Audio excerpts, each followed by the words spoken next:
Olá, no programa Pauta Especial de hoje vamos falar sobre a retomada da campanha contra o abuso e exploração sexual de menores pela Secretaria de Prevenção à Violência.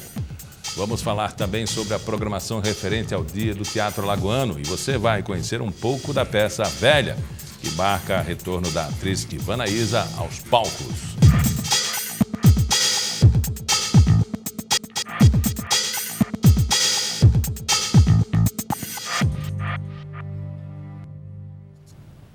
A cada dia surge uma nova denúncia de abuso sexual contra crianças e adolescentes em Alagoas e por causa dessa realidade a Secretaria de Prevenção à Violência está retomando a campanha contra o abuso e exploração sexual de menores.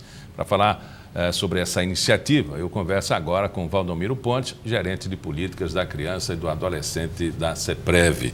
Não seria assim uma retomada, porque isso todo dia tem que ser combatido, né? Com certeza, Miguel. Bom dia.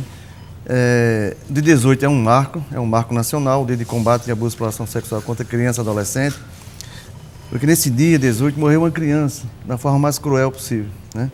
Então hoje no Brasil existe uma lei federal, onde o dia 18, todo dia 18 de maio, faz essa retomada, esse movimento, dizer, gente, quantos Araceli tem até hoje, que Araceli é o nome da criança, e todo dia está acontecendo. Então, 18 de maio só é um marco, mas tem que ser feito o ano todo. E a CEPREV tem essa preocupação de fazer as campanhas durante todos os dias do ano. De forma panfletária, mais panfletária, vamos dizer assim, ipsiliteri, tem a denúncia do Disque 100, material gráfico, né? Temos... Da gravidez na adolescência também. Da gravidez na adolescência. Temos também na violência contra a criança. Enfim, é um trabalho que é diuturno. Mas, Valdomiro, hoje mesmo a gente teve mais uma notícia de mais uma criança abusada pelo pai.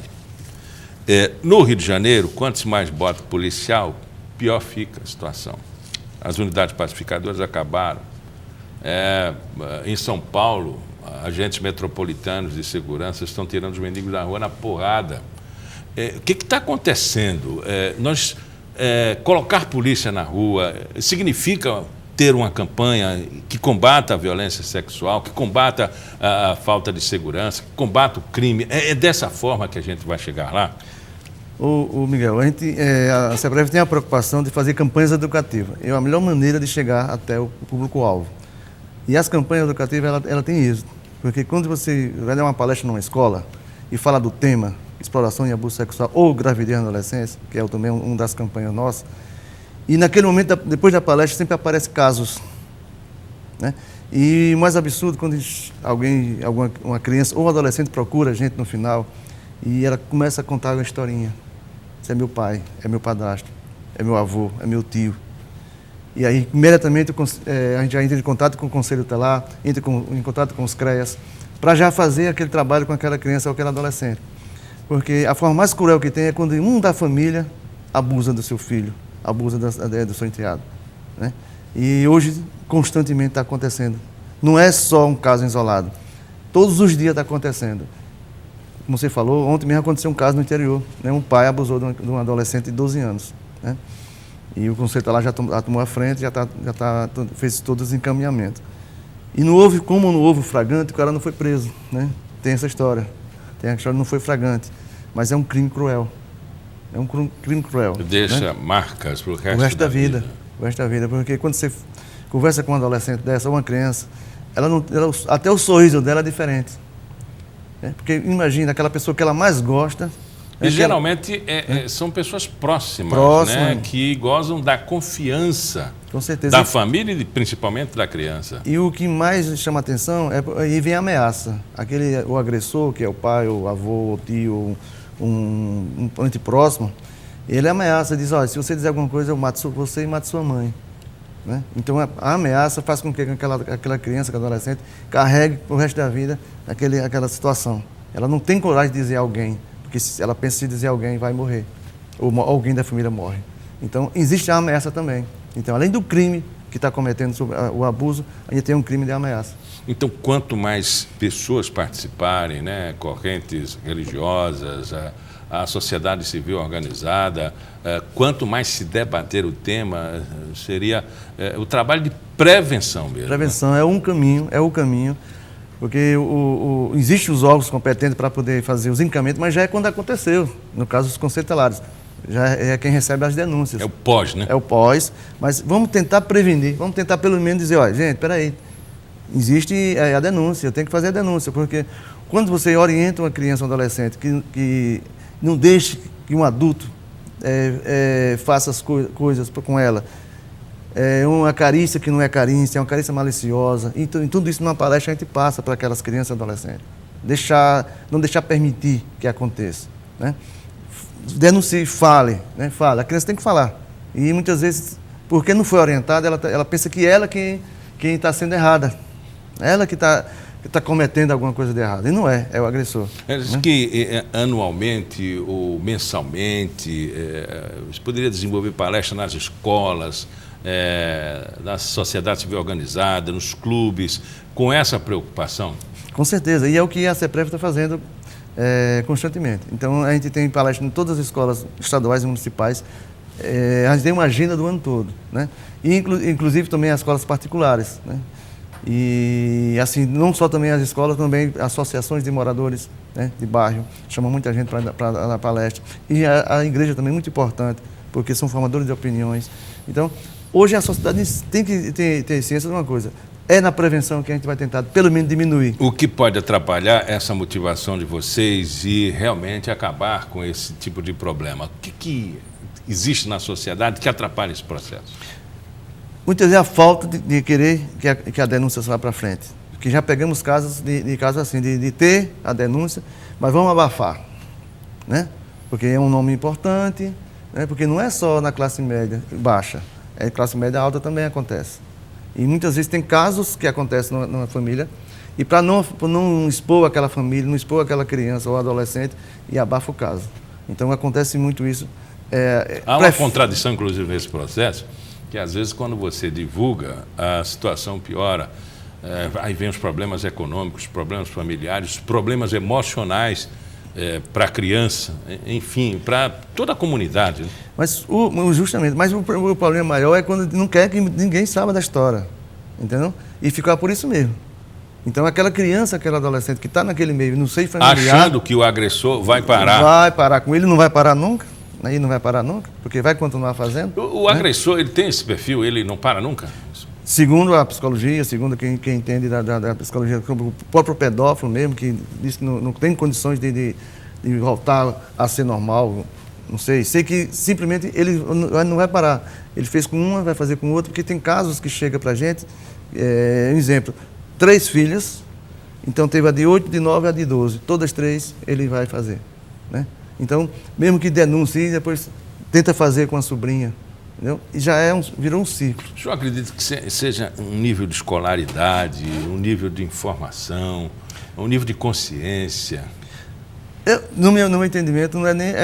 consciência, ele sabe o que está fazendo. Ele sabe o que está fazendo. Sabe o que é certo e o que é errado. Sabe o que é certo e o que está errado. Um adulto, sua idade já avançada, porque geralmente o pedófilo, quem se envolve, o pai com 40, 50 anos de idade, e abusar do seu filho, uma filha de 9, 10 anos de idade. E tem casos mais absurdos que chega, que abusa de uma criança de 3 anos de idade, gente.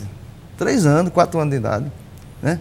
Agora mesmo, na região 7, no Tabuleiro, houve um caso de um pai que abusou de todas as filhas, 4 filhas. E a mais nova tinha 4 anos de idade.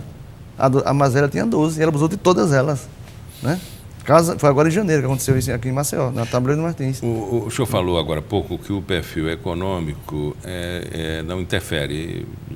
Vários casos há, tanto na classe D, o A, B, C, D, indiferente, mas eu falo na interdependência familiar, a dependência ou a falta de autonomia da mãe, a falta de autonomia dos próprios filhos, porque tem pai que cria o filho como se fosse subalterno, né?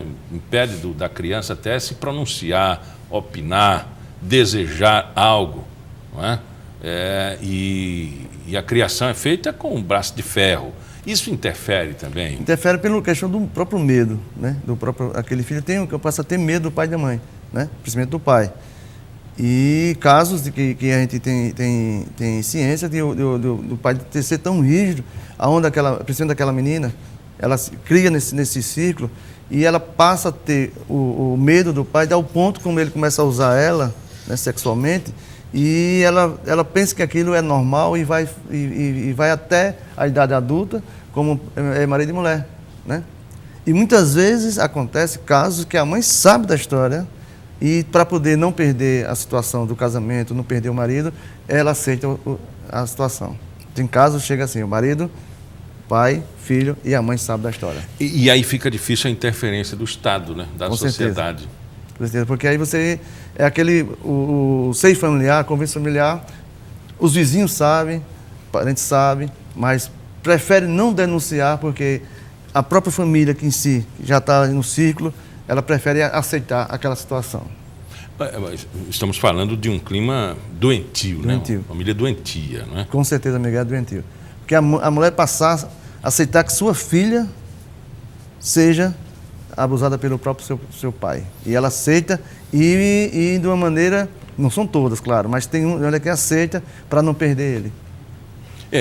Não são todos os casos, mas obviamente a independência da mulher, não é? A mulher que se preocupa com a sua autonomia financeira, a sua autonomia de sensibilidade e até da sua capacidade de amar, ela poderia resolver num simples ato, numa determinação de não ser tão complacente, de não ser tão subalterna ao homem, né?